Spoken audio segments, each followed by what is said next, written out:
When my small shop burned down in the middle of the night, I thought my parents would finally help me. I had spent 5 years building that place from nothing. It was everything I had. So when the fire destroyed it, I called them hoping for support. But after listening to what happened, my mother simply said 3 cold words I will never forget: "Not our problem." In that moment, I thought losing my shop was the worst thing that could happen to me. But I was wrong. The fire started sometime around 2 in the morning. At least, that's what the fire department told me later. I was asleep when my phone suddenly started ringing. At first, I almost ignored it. It was late, and I assumed it was probably a wrong number or some kind of spam call. But the phone kept ringing. Half awake, I finally picked it up. A nervous voice on the other end said they were calling from the fire department and asked if I owned the small shop on Maple Street. The moment I heard those words, my heart started racing. They told me there had been a fire. For a second, I thought I had misunderstood them. My mind refused to process what they were saying. But then the voice repeated it again. My shop was on fire. I grabbed my jacket and rushed out of the house, barely remembering the drive across town. My hands were shaking so badly on the steering wheel that I had to pull over once just to breathe. When I finally reached the street where my shop was located, I could see the flashing red lights from blocks away. Fire trucks, police cars, smoke rising into the night sky. The closer I got, the worse it looked. By the time I stepped out of my car, firefighters were already fighting the flames, spraying water into the building from every direction. Thick black smoke poured out of the windows. And the place I had spent 5 years building was burning right in front of me. I just stood there on the sidewalk, frozen. That shop wasn't just a business. It was my dream. I had worked long hours, taken risks, and poured everything I had into making it successful. Every shelf inside had been set up by my own hands. Every product had been carefully chosen. And now all of it was disappearing in the fire. A firefighter eventually walked over and gently told me there was nothing they could do to save most of it. The damage was already too severe. Standing there in the cold night air, watching the flames slowly die down, one terrible thought kept repeating in my mind. Everything I had built was gone. Standing there in the cold night air, I didn't know what to do next. The fire trucks were still parked outside my shop, their red and blue lights flashing across the empty street. Firefighters were moving around the building, checking the structure and making sure the fire wouldn't start again. But for me, everything felt strangely quiet. I kept staring at the burned building, trying to understand how my life had changed in just a few hours. That shop was my only source of income. It was the result of years of hard work, long days, and sleepless nights. And now it was gone. At that moment, I realized I had nowhere else to turn. So I took out my phone and called my parents. My hands were still shaking as I waited for them to answer. After a few rings, my father picked up. His voice sounded sleepy and slightly annoyed, like I had just woken him up. I quickly explained what had happened. I told him about the fire, about the firefighters, about how everything inside the shop had been destroyed. For a moment, there was silence on the phone. I expected him to ask if I was okay. I expected him to say he was coming to help. But instead, he just sighed. "Well, that's unfortunate," he said. The way he said it felt cold and distant, like he was talking about something that didn't really matter. Before I could respond, my mother's voice came through the phone from the background. "What happened?" she asked. My father briefly repeated what I had told him. Another short silence followed. Then my mother spoke again. "This sounds like her problem," she said. "Not ours." I felt my chest tighten. For a second, I thought maybe I had misunderstood what she meant. So I asked if I could stay with them for a few days until I figured things out. After all, I had just lost my business. My father's response came quickly. "You're an adult," he said calmly. "You made your own choices. Now you deal with the consequences." His words felt heavier than the smoke still hanging in the air around me. I tried to explain that I just needed a little time to recover. But before I could finish my sentence, the lines suddenly went quiet. They had hung up. I lowered the phone slowly and looked back at the burned building. For the first time that night, I realized something even more painful than losing my shop. My own parents weren't going to help me at all. After my parents hung up, I just stood there for a moment, staring at my phone. The call had lasted less than 2 minutes, but somehow it managed to leave me feeling more alone than I had ever felt in my life. Around me, the fire was finally dying down.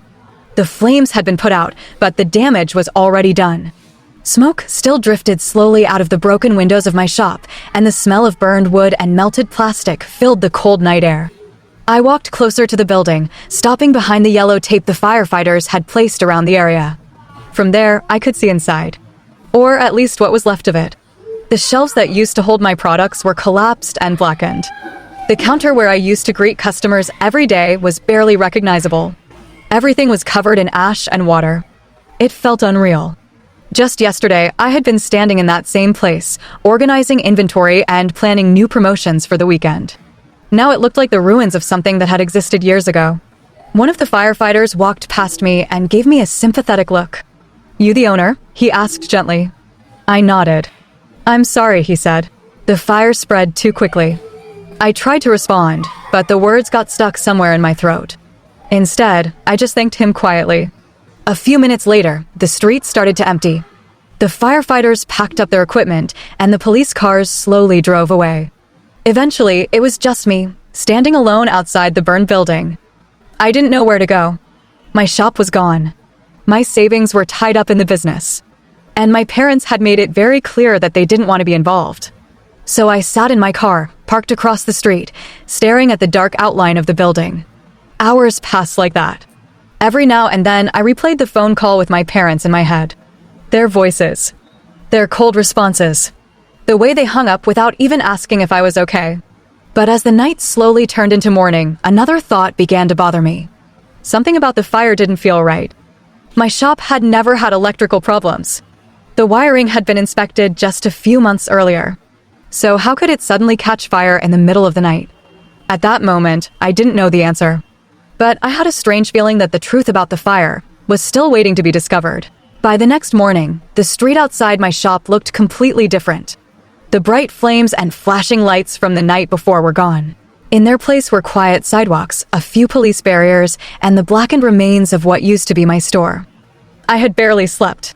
Most of the night, I had spent sitting in my car, watching the smoke slowly disappear into the early morning sky. Around 9 o'clock, a dark sedan pulled up near the building. A man stepped out carrying a small case and a camera. One of the firefighters who was still on the scene walked over to him, and they spoke for a moment before both of them looked toward the building. The firefighter then pointed in my direction. A few seconds later, the man started walking toward me. "Are you the owner of the shop?" he asked politely. I nodded. He introduced himself as a fire investigator.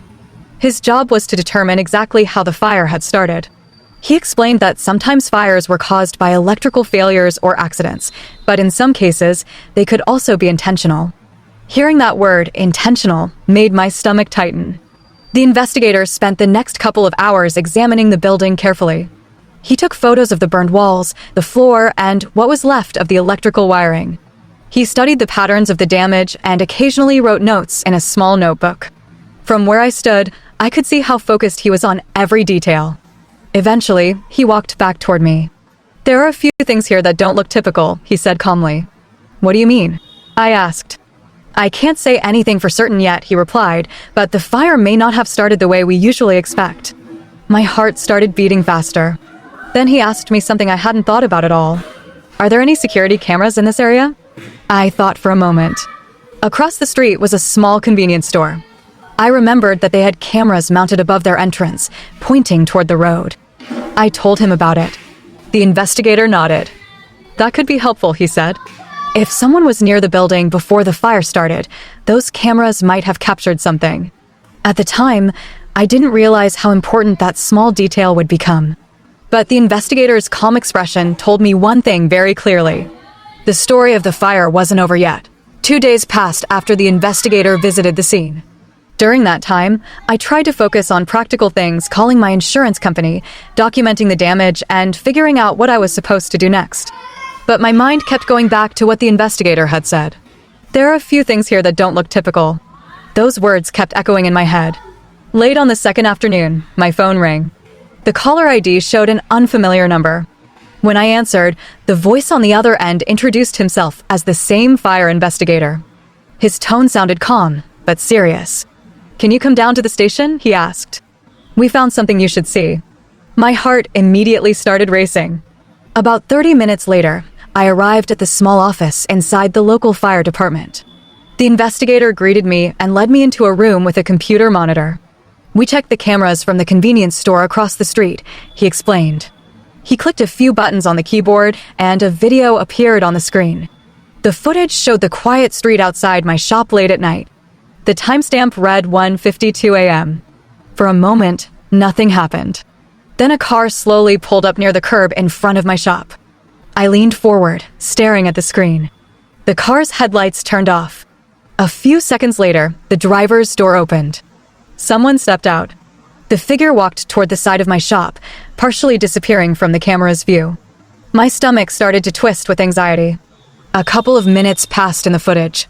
Then suddenly, a faint orange glow appeared through one of the windows. Within seconds, that glow turned into visible flames. The investigator paused the video. "This is when the fire started," he said quietly.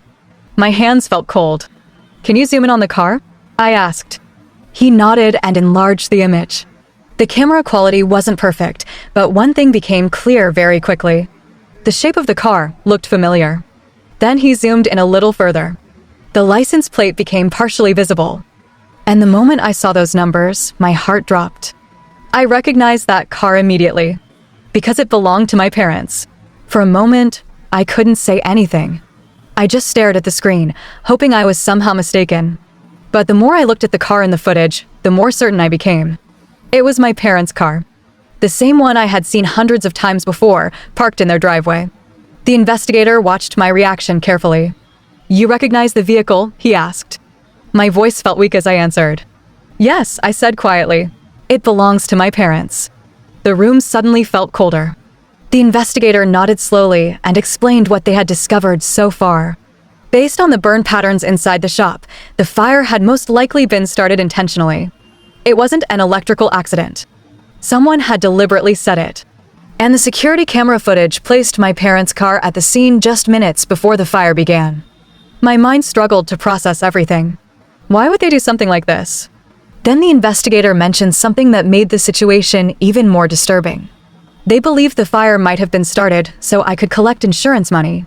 In other words, my parents may have thought they were helping me by destroying my shop. But what they didn't realize was that the cameras across the street had captured the entire moment.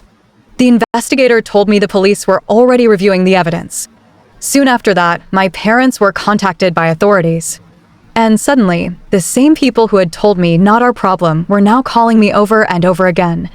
This time, they sounded desperate. They wanted me to explain things. They wanted me to help them. But for the first time in my life, I realized something very clearly. The truth had finally come out. Standing there in that small office, watching the footage one last time, I felt a strange mix of emotions. A few days earlier, I had lost everything. My shop, my hard work, my dream. And when I needed help the most, the people who were supposed to support me had turned their backs on me. But the truth has a way of revealing itself, no matter how carefully someone tries to hide it. The cameras across the street had captured everything. And now the same parents who once said, "Not our problem," were the ones facing the consequences. Sometimes justice arrives in the most unexpected way.